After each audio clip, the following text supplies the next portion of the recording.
scrutin proportionnel. Bonjour.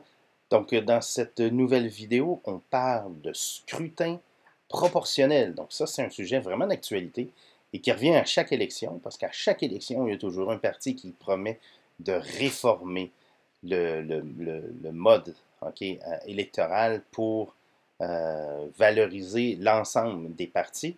Et ça se fait jamais. Pourquoi? Parce que les partis qui sont élus parce qu'ils sont avantagés par le mode actuel et donc ça leur coûterait de le changer. Mais dans tous les cas, c'est un sujet d'actualité et qui sait, peut-être un jour, ben, ça va arriver ici.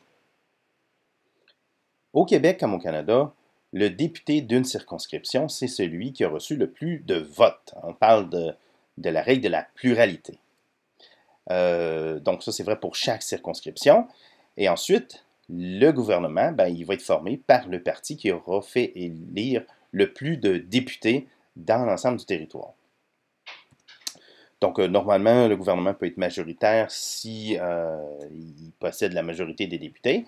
Si ce n'est pas le cas, ben, il devra faire des alliances pour être capable de gouverner. Mais dans tous les cas, les députés qui se ramassent à l'Assemblée nationale ou à la Chambre des communes, ce sont les députés qui, dans leur circonscription, ont reçu le plus de votes.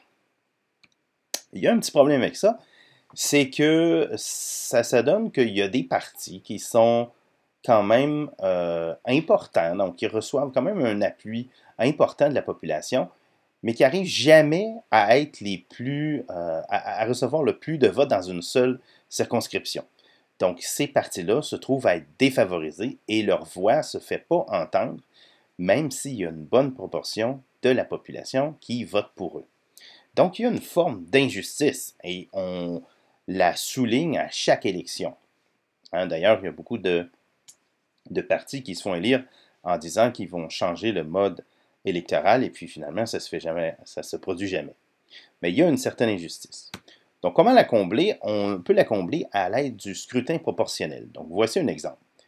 Imaginez qu'il y ait 20 sièges, donc 20 sièges à départager dans 6 circonscriptions. Puis on va supposer que la population là, est la même dans toutes ces circonscriptions-là pour simplifier notre raisonnement. Donc là, il y a des partis. Donc dans notre situation fictive, il y a le parti mathématique, il y a l'Alliance positive, il y a le parti des nerveux, le parti des travailleurs. Et vous voyez ici le pourcentage là, de votes qui sont attribués à ces partis dans chacune des circonscriptions. Donc, comment on va déterminer, selon un mode de scrutin proportionnel, comment on va déterminer qui seront ces députés? Ben, on le fait de la façon suivante. On commence par regarder c'est quoi la fraction du vote qui est attribuée au parti. Donc, si je regarde le parti mathématique, je peux faire la moyenne des votes dans chacune des circonscriptions et j'arrive à 44,3 %. Donc, ça veut dire que 44,3 % des députés devraient faire partie du parti mathématique. Donc, je multiplie par 20 pour savoir qu'est-ce que ça donne. C'est juste une règle de 3. Ça donne 8, quelque chose. Bon.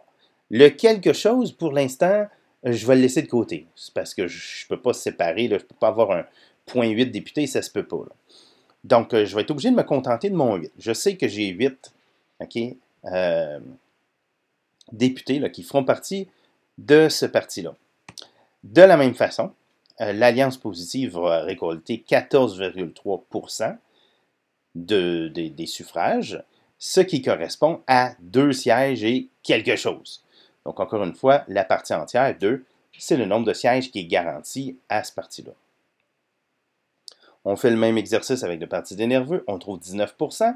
19 %, ça donne 3,8 sièges, donc 3 sièges garantis.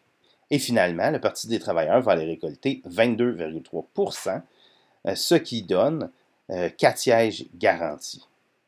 Donc, si je regarde les sièges là, qui sont attribués là, de façon non équivoque, là, ben, j'ai 8 plus 2 plus 3 plus 4. Donc, je fais l'addition, ça donne 17. Donc, il me reste 3 sièges que je n'ai pas distribués encore. Comment je vais faire pour les distribuer? Ben là, comme je me suis occupé déjà de la partie entière, je vais m'occuper de la partie fractionnaire.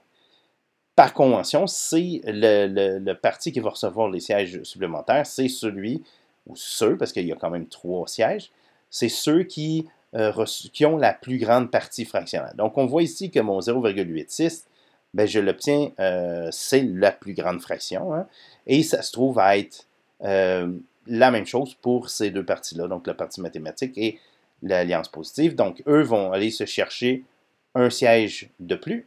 Hein? Donc, on va passer ici de 8 à 9 dans le cas du parti mathématique et de 2 à 3 pour l'alliance positive.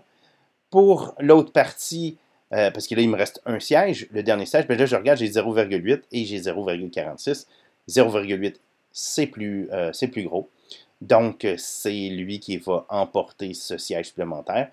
Donc, le parti des nerveux va se ramasser de 3 à 4 sièges.